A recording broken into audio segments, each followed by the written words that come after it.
ओम शांति। आज गोटे अभिराम परमहंसंकर गोटे पद्यटे गाँची।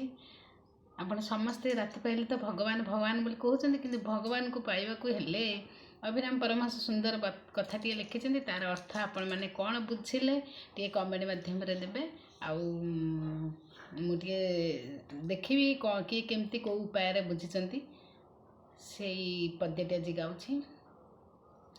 खीरी जे खाइबू खेचड़ी खाइबू अरुआ खाइबू नाही अरुआ खाइबू नाही माछ जे खाइबू मांस खाइबू आमिष खाइबू नाही आमिष खाइबू नाही आंबुल खाइबू तेंतुली खाइबू खटा जे खाइबू नाही खटा जे खाइबू नाही चीनी जे खाइबू गुड़ जे खाइबू मिठा जे खाइबू नाही।